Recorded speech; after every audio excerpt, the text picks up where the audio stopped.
I recently was able to scale this e-commerce brand right here to $115,643 every 30 days. And in this video, I'm gonna go over exactly how we made this scale even possible from start to finish, step by step, so you can apply something like this to your own e-commerce brand. So make sure to watch this video until the end. Before we deep dive into the actual scale for the brand, let's take a step back and look at the ad account as a whole to understand the business. As you can see, we launched the first initial campaign on the very 1st of June. So right now I'm recording this video in August 9th. So it's been about 2 months since we've been running this ad account. But from that time period on, you can see the direct level of scale this brand achieved. Now, besides these 2 days where it looks like seemingly overnight the revenue dropped, that was more of a situation where the client themselves actually were transitioning the landing page, and as a result, they accidentally deleted the conversion tracking code, hence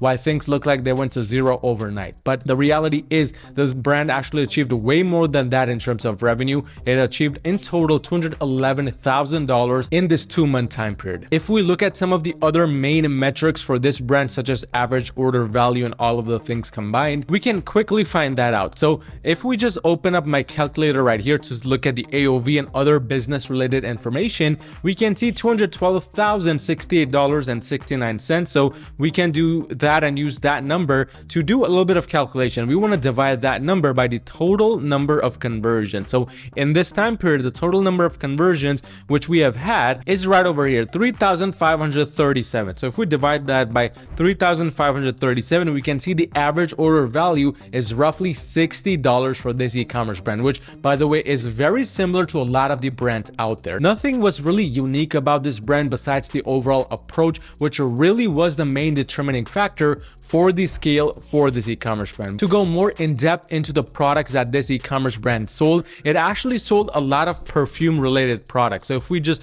go on Google and type in the keyword perfume or perfume for women, perfume for males, they were able to consistently rank in the front in terms of the products that they sourced, how this brand even came about to be. Their kind of roots started off with drop shipping back in the beginning during April, May, and June, when they were just finding that initial success with their products, and they were drop shipping that product because there were just not enough demand for that type of perfume. They were able to kind of make this sub niche into a very big deal, starting from the beginning by using things like TikTok ads, like Facebook ads, first by finding winning creatives and really testing things out, understanding what works the best. Because with things like these with perfume, what happens is you're able to now show your product in use within that specific niche by people that are related to that niche. Now, of course, like any other e-commerce brand I handle, we always start with the foundation, because the foundation is where majority of the revenue, majority of the scale is to be made. So if we go inside one of their main PMAX campaigns, look at all of the products they have, we can see the interesting thing about this brand, and that is they actually only run off of one major product. You will see here there are 2 different products here. The second one is only for Canada, which is why this currency is in Canadian dollars. But because they only had one product, in this case, this actually proved to be an advantage for them, because we put all of our attention in terms of foundational work on this product alone. We started by fixing up the product titles and really conducting a lot of keyword research within the United States, because we wanted to keep our kind of focus narrowed down to what was working the best and what was the more relevant and what had most search demand without having the most amount of competitors. Looking at the product title here, obviously for security reasons you cannot see the product title, but it was roughly 9 different words put together. Now, of course, there was no type of repetition going on in the product title, just straight up SEO keywords with a lot of value to them. But in addition to that, for the foundational work, we also focused on working in terms of the conversion tracking as well. So if we go ahead and open up conversion tracking for this e-commerce brand, what we did is instead of just adding one conversion tracking method, we added 4 different ones, and we found the one that is the most relevant, that is the most realistic, and made that our primary conversion tracking, which was this first one right here. And these others, they were just secondary conversion tracking, where we were just using them to test the different kinds of data that was coming in. Once the foundational work was done, once the product feed was as optimized as could be, once the product image was up to par, the product title title, the prizes, and even the extra programs within Google Merchant Center were all established, like reviews, like for example, promo codes, all those things.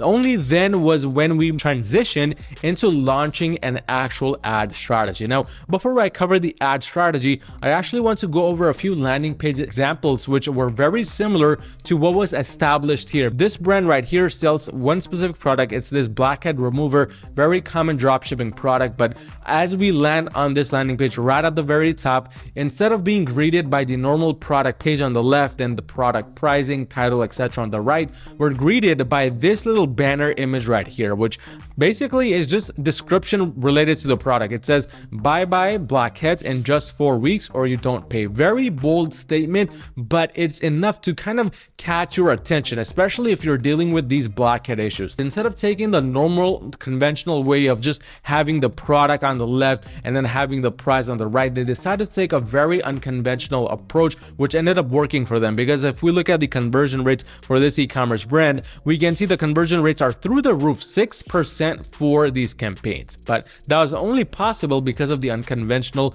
landing page experience we had developed here. But as we scroll down, that's when this landing page experience starts to become a bit more natural and a bit more normal compared to what we have seen in the past. There's the product image on the left, followed by the little description on the right with a very quick review right below those reviews, which does the trick of really adding that trust very quickly. Very similar kind of layout to what we established here with the perfume brand. But on the bottom left, there's various different high quality professional images. This is where a lot of e-commerce brands go wrong. They believe that the first image that they have on Google shopping ad listings or the first image on their product page, that's the only thing that needs to be kind of high quality, and that is far from the truth. Every single product image you have on your website should be high quality. Otherwise, it defeats the purpose. It kind of gets rid of the entire branding efforts you have been doing right on the product ad itself, all the way to the first image. Scrolling down now, there's also these images here where it's talking about how this product is recommended by an aesthetic doctor. So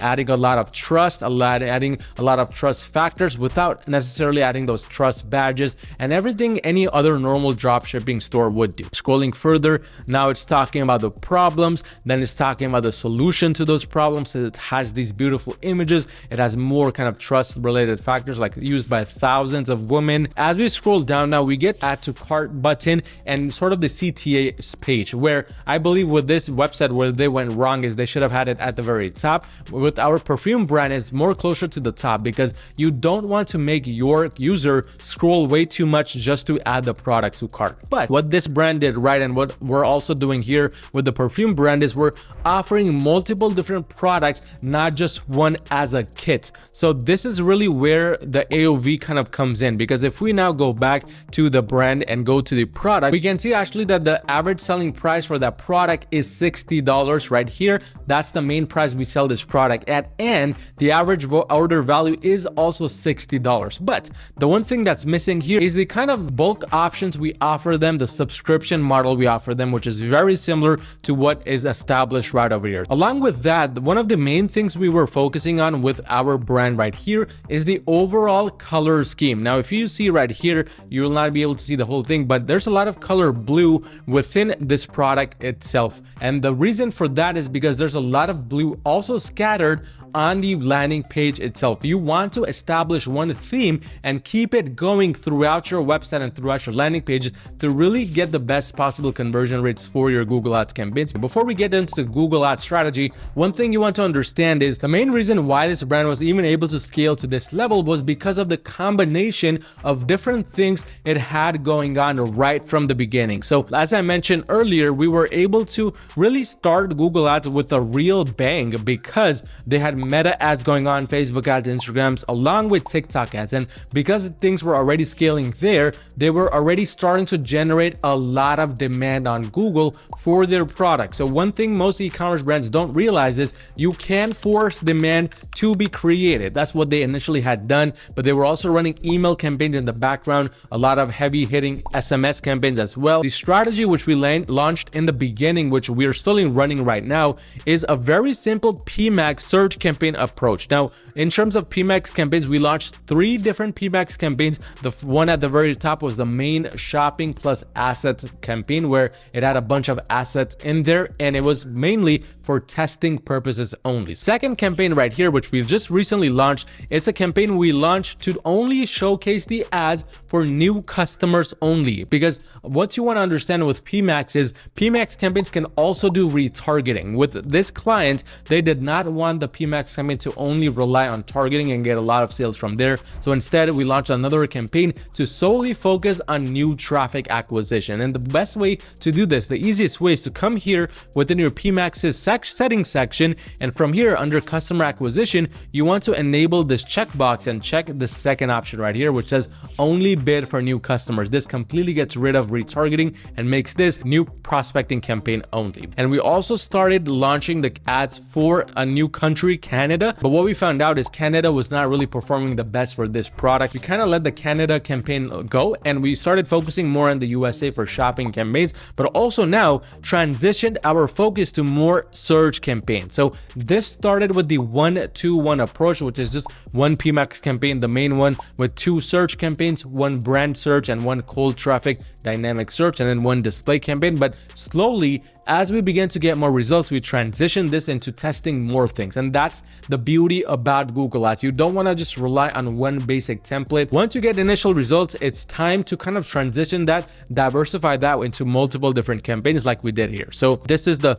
top campaign, is the branded search campaign, which we still have running to this day. Of course, it's one of the best performing campaigns. The second one is just a normal collection or product based search campaign for that individual product. It's running at a 1.27x ROAS, where the break even is a 1.5x. So it's not running the best, but right now it's in the testing phase. But we are also running a dynamic search campaign, which is running at a 1.13x ROAS. And then finally, we're running a competitor search campaign. So we want to kind of get traffic from other competitors, hence why we're running this competitor search campaign. Overall, search campaigns are just starting to really gather that data and really starting to get more decent results in the last few days. I mean, if we look at the last 30 days, overall, we can see that the search campaigns are still not performing the best. However, the dynamic search campaign is now starting to perform above the break-even levels because of constant optimizations, which, by the way, is the only thing we really did here. We did not add any more campaigns after this. Rather, we focused on the campaigns that were working and optimized them, like the search campaigns,